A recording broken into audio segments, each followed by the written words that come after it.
Halo, selamat pagi anak-anak. Jumpa lagi dengan guru bidang studi bahasa Indonesia, Ibu Vera Huta Barat. Hari ini kita akan mempelajari mengenai menelaah struktur dan kaidah kebahasaan.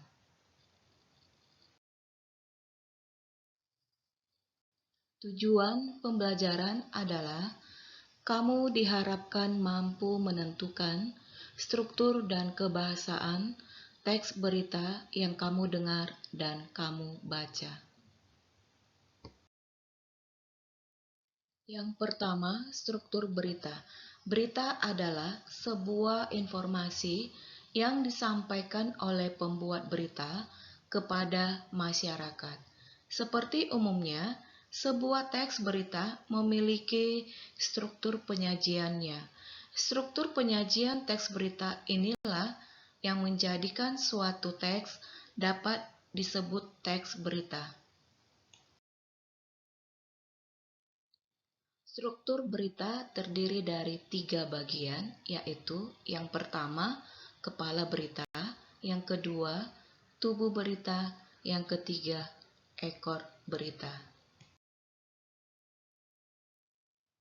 Kepala berita atau lead, yaitu berisi informasi terpenting. Kepala berita merupakan paragraf pertama dalam suatu berita. Yang kedua, tubuh berita atau body merupakan kelanjutan dari kepala berita yang berisi tentang kronologi dari peristiwa yang diberitakan. Yang ketiga, ekor berita, yaitu bagian ini mencantumkan data yang tidak terlalu penting. Misalnya, hal-hal yang lain yang jika dihilangkan oleh editor tidak terlalu berpengaruh terhadap substansi atau pokok bahasan berita tersebut. Yang kedua, kaidah kebahasaan teks berita. Yang pertama, menggunakan bahasa baku atau standar bahasa Indonesia. Tujuannya agar berita yang disajikan dapat dinikmati semua kalangan, terutama di Indonesia. Contoh kata baku aktif, tidak baku aktif, apotek kata baku, tidak baku apotik, kata baku hafal, tidak baku hafal. Yang kedua, menggunakan kalimat langsung atau ditandai dengan tanda petik ganda. Contoh, kami imbau masyarakat tetap tenang dan bila mana ada info darurat akan kami infokan selanjutnya. Yang ketiga, menggunakan konjungsi bahwa sebagai penerang kata yang mengikutinya. Contoh, Rizal mengatakan bahwa uang yang ia letakkan di dalam tasnya hilang dan tidak ada sepersen pun yang tersisa.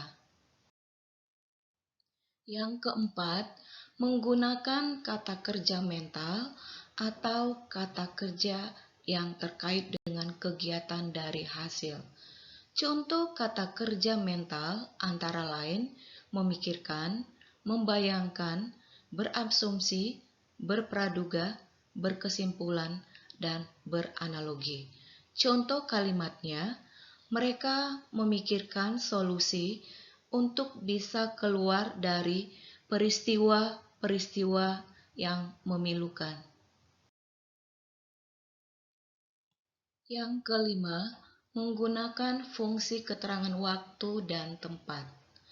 Contoh, kepanikan warga muncul karena air laut tiba-tiba surut pada hari Senin, tanggal 28 Desember 2018, dini hari. Yang keenam, menggunakan konjungsi temporal atau penjumlahan seperti kemudian, sejak, setelah, awalnya, dan akhirnya. Contoh, Nita menyapu halaman, kemudian ia merapikan tempat tidur. Demikianlah materi kita pada pagi hari ini. Semoga dapat bermanfaat untuk anak-anak sekalian. Sekian dan terima kasih.